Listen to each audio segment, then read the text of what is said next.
Timnas Indonesia kedatangan pemain baru keturunan Australia. FIFA dan AFC resmi perintahkan Bahrain bertandang ke Indonesia. Roberto Firmino segera gabung di klub Jose Mourinho. Barcelona terpaksa harus ngungsi cari markas baru. Direktur olahraga Atletico Madrid segera gabung MU. Halo football lovers, jangan lupa subscribe dan nyalakan lonceng notifikasi untuk terus mendapatkan berita seputar dunia sepak bola terbaru spesial untuk Anda. Kaos spesial dari Starting Eleven. Klik link di deskripsi untuk pre-order ya.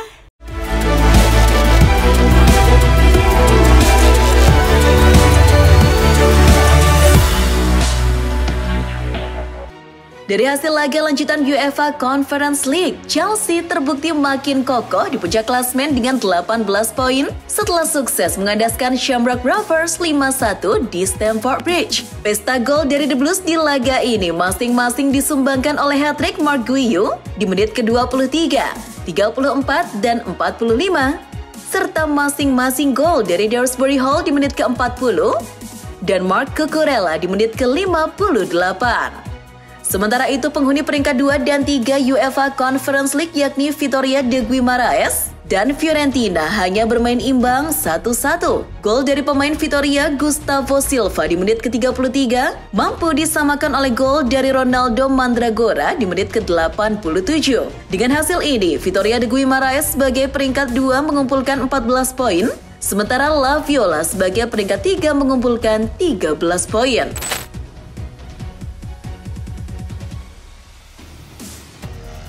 Beralih ke hasil laga dari babak 16 besar Coppa Italia, Inter Milan sukses meraih kemenangan atas tamunya Udinese 2-0. Dua gol dari pasukan Simone Inzaghi di laga ini masing-masing dilesakan oleh Marco Arnautovic di menit ke-30, serta Christian Aslani di menit ke-47. Berkat kemenangan ini, Nerazzurri berhak lolos ke babak 8 besar Coppa Italia dan akan bertemu dengan Lazio.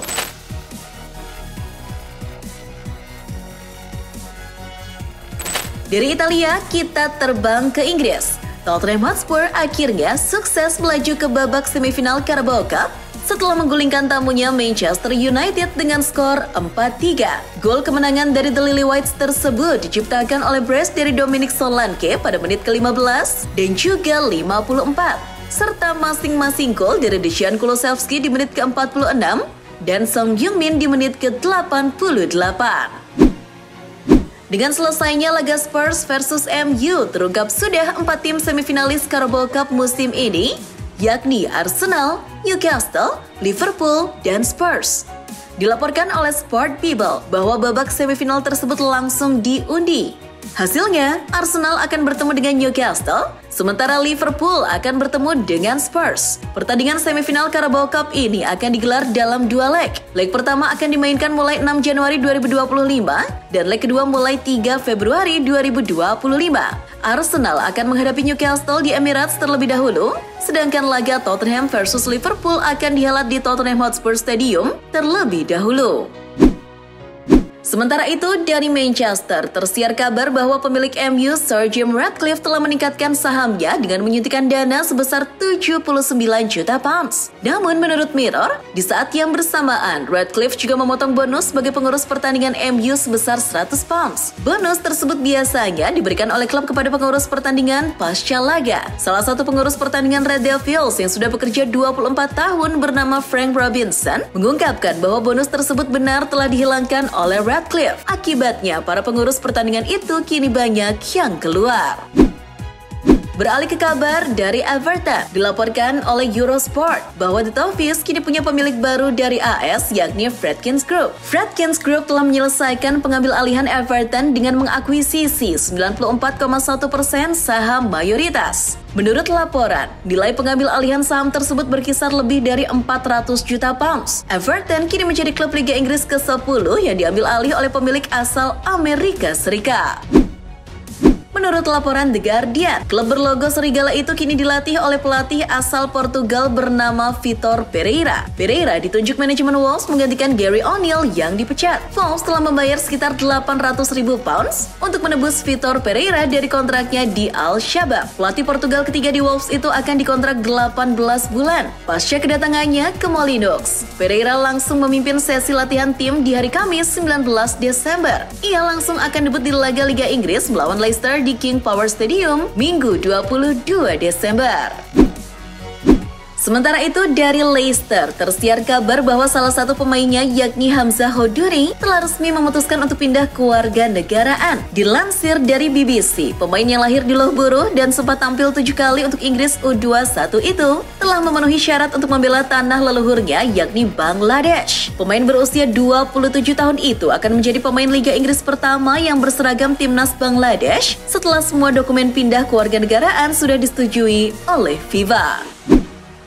Beralih ke kabar dari sepak bola Spanyol, dilaporkan oleh Gol bahwa stadion Barcelona yang sedang direnovasi ternyata belum bisa digunakan tepat waktu. Yang tadinya direncanakan bisa dipakai mulai Februari 2025, namun karena kendala oleh komitmen Dewan Kota, membuat Barca harus cari markas baru lagi mungkin sampai jelang musim berakhir. Sementara itu untuk UCL, jika Barca lolos ke fase knockout, mereka diminta menentukan stadionnya sebelum 21 Februari. Pasalnya, babak knockout UCL musim ini akan dimulai pada 4 dan 11 Maret. Stadion milik Valencia, Espanyol, dan Atletico Madrid dilaporkan sedang dipertimbangkan sebagai markas baru oleh Barca.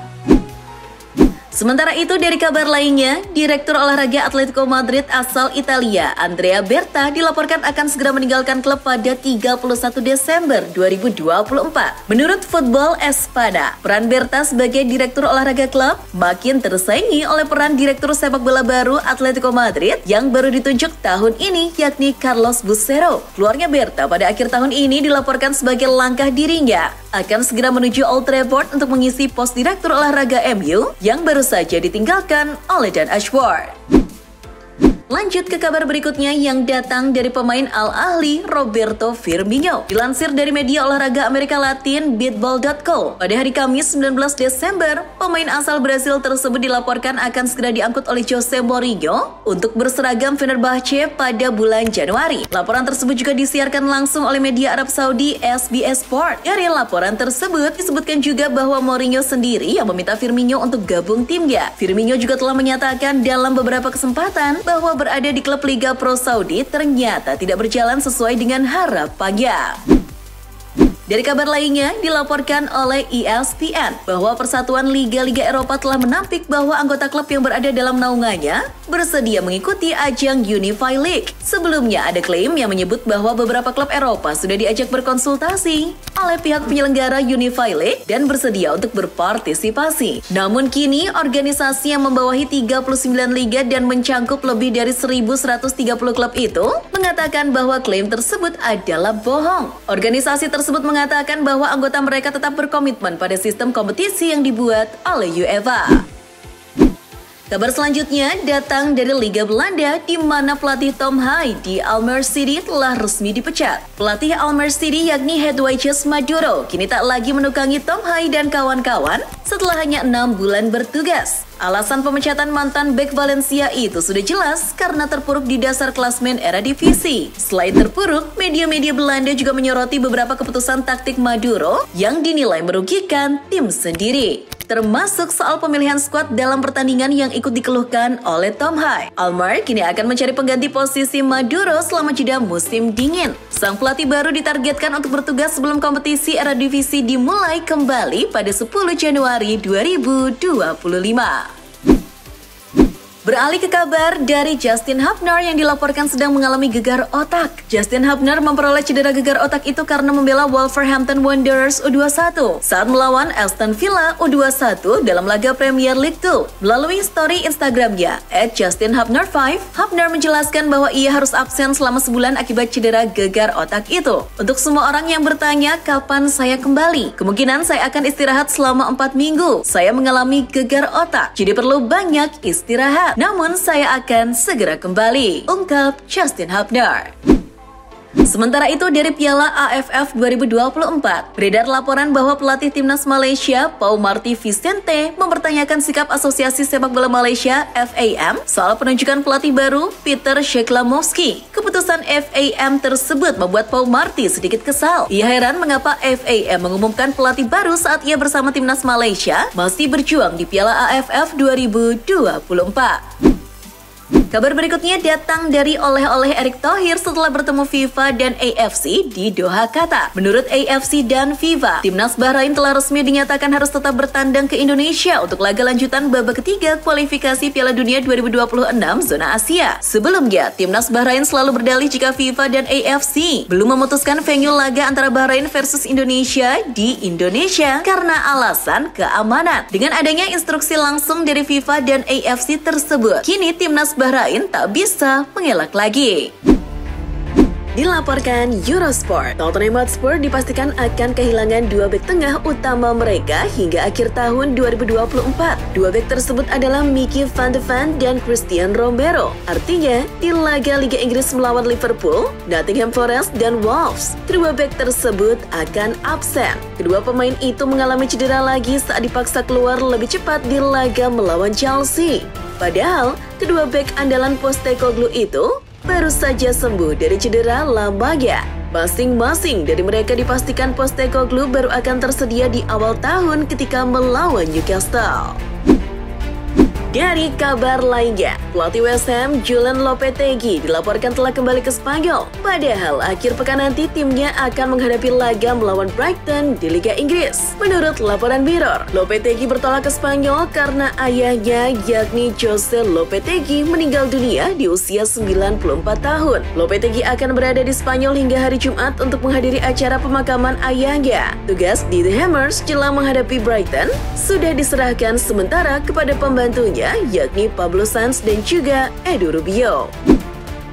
Masih kabar dari Inggris, dilaporkan oleh Chelsea.news bahwa legenda mereka Thiago Silva telah kembali ke tempat latihan Cobham pada hari Rabu 18 Desember. Bek asal Brasil tersebut kembali ke Cobham bukan untuk latihan bersama Chelsea, melainkan untuk merayakan acara Natal tahunan yang diadakan The Blues. Ia terlihat mengunjungi Cobham dan bercengkrama dengan para pemain seperti Enzo maupun Jackson. Ia juga lama ngobrol dengan pelatih Enzo Maresca. Tak lupa dengan balutan jaket biru kebanggaan The Blues. Pemain Fluminense itu berfoto dengan anak-anak akademi. Lanjut ke kabar selanjutnya mengenai bertemunya dua mantan MU yakni Louis Nani dan Sir Alex Ferguson. Dilansir dari Goal, kedua ikon Red Devils itu terlihat sedang duduk bersama menikmati hidangan sarapan di sebuah tempat di Portugal. Nani mengundang langsung mantan pelatihnya itu ke Portugal untuk membicarakan proyek-proyek sepak bola yang sedang ia kelola. Setelah pensiun dari sepak bola, ia berdiskusi dan meminta wejangan dari Sir Alex mengenai proyek akademinya di Fernão Ferro serta klub yang ia miliki yakni Sintrense SAD. Menurut laporan 90 Min, dua pemain Barcelona yakni Frenkie de Jong dan Ronald Araujo kini sedang diancam oleh klub lewat direktur olahraga Deco. Pihak Barca mengancam akan segera menjual dua pemain tersebut jika keduanya tidak mau menandatangani kontrak baru sebelum akhir musim. Asal tahu saja, kedua pemain tersebut akan habis masa kontraknya pada bulan Juni 2025 mendatang. Usut punya usut, kedua pemain tersebut belum mau menandatangani kontrak baru di Blaugrana hingga sekarang karena alasan pengurangan gaji yang masih dilakukan oleh pihak klub. Sementara dari Prancis, dilaporkan oleh Get Football News France, PSG sudah menemukan tempat yang cocok untuk dijadikan lahan pembangunan stadion barunya. CEO PSG Victoriano Melero dan Kepala Bagian Real Estate Club Nicolas Remillon telah melakukan tur ke arena pacuan kuda Ris-Orangis. Kota Ris-Orangis itu terletak sekitar 23 km di selatan kota Paris. Arena pacuan kuda yang terbengkalai tersebut luasnya mencapai 100 hektar. Luas itu diklaim cukup untuk memenuhi kebutuhan PSG untuk membangun stadion baru. Menurut CEO PSG, kebijakan pembangunan stadion baru mereka itu akan diumumkan paling cepat pada minggu-minggu pertama tahun 2025. Kabar berikutnya datang dari ajang Piala AFF 2024. Dilansir dari Super Bowl bahwa media Thailand Daily News telah mengkritik keras soal penggunaan VAR di Piala AFF 2024. Kritik itu dilontarkan pasca laga antara Thailand versus Singapura. Dalam laga tersebut, beberapa gol dari Thailand dicek dengan VAR, namun dalam durasi yang lama. Selain itu, Daily News juga mengkritik VAR di Piala AFF 2024 yang jarang digunakan. Selain itu, menurut Daily News, pengoperasiannya juga masih banyak kekurangan dan belum seprofesional kompetisi-kompetisi yang ada di Eropa. Dari kabar lainnya, dilaporkan bahwa Exco PSSI Arya Sinulinga mengungkapkan bahwa pihak federasi ingin Shin Taeyong segera bisa fasih berbahasa Indonesia untuk memberikan instruksi ke anak asuhnya. PSSI menyayangkan bahwa selama 5 tahun STY masih belum bisa berbahasa Indonesia. Tak hanya itu, Arya juga menyayangkan STY kurang mahir berbahasa Inggris yang sedikit mengganggu komunikasi dengan pemain naturalisasi. Ya, kami tetap ingin STY minimal bisa bahasa Indonesia. Jadi, komunikasi di lapangan bisa enak, jangan sampai dia di lapangan diam karena bingung mau mengarahkan pakai bahasa apa. Ucap Arya dikutip dari YouTube pribadinya bertajuk Bebas. Masih kabar terkait PSSI. Pada Rabu malam 18 Desember, Ketua Umum PSSI Erick Thohir bertemu dengan Presiden FIFA Gianni Infantino dan Sekjen AFC Datuk Seri Windsor John di Doha, Qatar. Erick membahas seputar perkembangan sepak bola di Asia. Tak lupa, ia juga menyinggung kondisi terkini sepak bola Indonesia. Dalam kesempatan ini, Erick juga sharing tentang rencana transformasi yang akan dilakukan PSSI pada tahun 2025. Sementara itu, Infantino juga mengaku bahwa dirinya sangat senang dan terkesan bertemu dengan Erick. Dalam pertemuan tersebut, Erick juga berencana akan mempertemukan Presiden Republik Indonesia Prabowo Subianto dengan Infantino pada awal tahun 2025 nanti untuk membahas keseriusan Indonesia untuk memajukan sepak bola. Kabar selanjutnya datang dari Timnas Indonesia U20 asuhan Indra Syafri yang baru saja kedatangan pemain keturunan dari Australia, Timothy Becker. Kedatangan pemain baru tersebut diunggah langsung oleh Coach Indra lewat postingan Instagramnya. Timothy Becker ini adalah kakak dari bek Timnas U17 Matthew Becker yang kini juga dipromosikan ke Timnas U20. Becker bersaudara ini terlihat sudah mengikuti pemusatan latihan bersama Coach Indra di Jakarta. For your information, Timothy Becker ini adalah pemain klub Burundara Eagles U23 yang berposisi sebagai striker atau gelandang serang.